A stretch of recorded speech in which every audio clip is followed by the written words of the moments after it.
Hi, I'm Chad. In just a few days' time, we're going to be out at Chuckwalla Valley Raceway on the Daytona 675R for the first time in just about 4 months.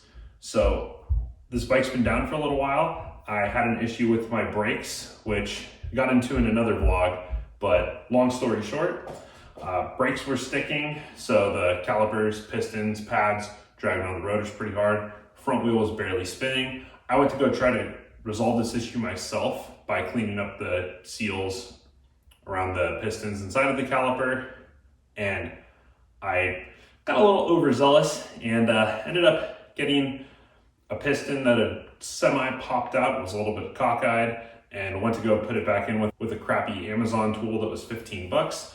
It pushed the piston back in crooked, hung it up on the seal bulged out, brakes were screwed. So I took my Tuono V4 to the racetrack the last time, but since then I've got the calipers rebuilt. They're back on the bike, which I did not do in this video, but I've got new Ferodo X-Race pads on, which I'm really excited to try out. Got the Motul 660 racing brake fluid as well. That's going to be really fun to try, but before we get there, as you can probably see right here, I don't have a seat pad right now. And that was because in the midst of all of this, I decided I wanted something that was a little bit thicker because my cheeks were getting pretty sore on the track after a full day's worth of riding. So started tearing the old seat off. Of course, there's bits here that are still stuck on because it just comes off in pieces. So I've got a heat gun and a scraper. We're gonna get the rest of this off, sand it down, give it a nice coat of black paint to match the rest since it was originally red for my old Daytona 675. After that, we're gonna be able to put the new seat pad on. So let's get started.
The seat is on, the chain has been cleaned and lubed, and we're ready to go. But real quick, just one moment, I'm gonna talk about my brakes, what went wrong, and a little bit more about how they needed to be fixed.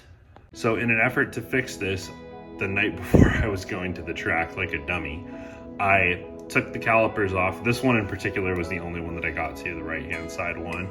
And I took the pads out and modulated the brake lever carefully to get the pistons to actually start coming out of the caliper, and would spray them with simple green and a toothbrush to try to clean up whatever I could.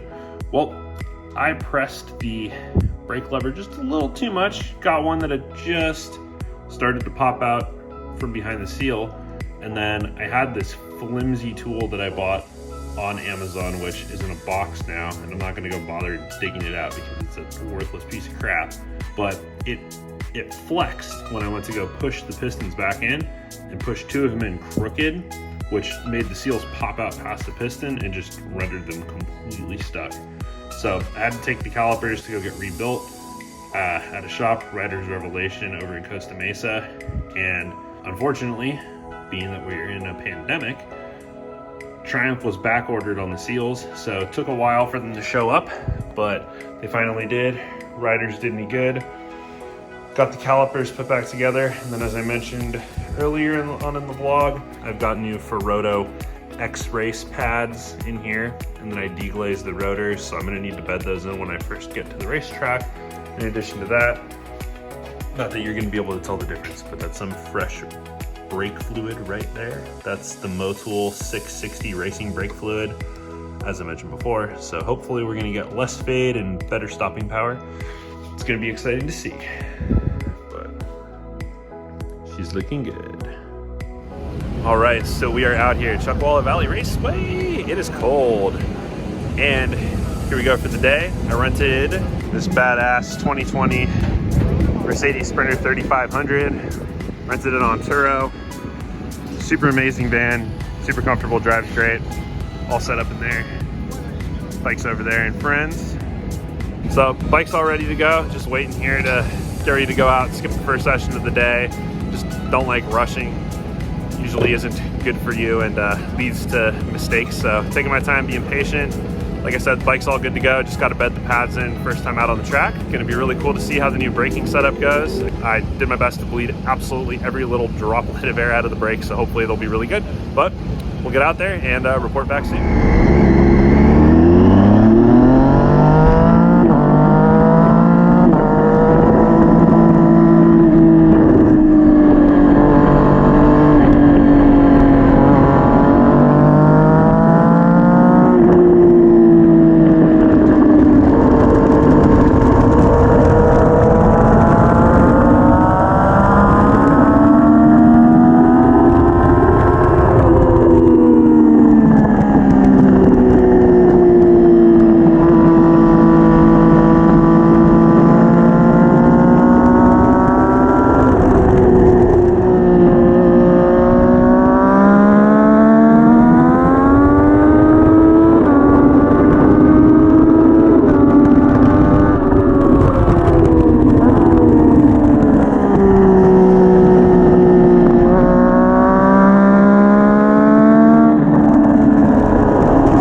that's a wrap on the first track day of 2021.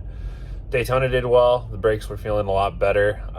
Still a little bit of sponginess in the lever, but hopefully I can bleed a little bit of air out. If not, might just need to go for that Brembo RCS 19. We'll see. Anyways, had a great time. All my friends out there had a great time. It was a blast. And something worth mentioning that I'm very proud of is the fact that I was within a second of my best lap time on my Tuono. So it just goes to show that some of the riding that I did on the track with that bike and the electronics that it had really helped me learn a little bit.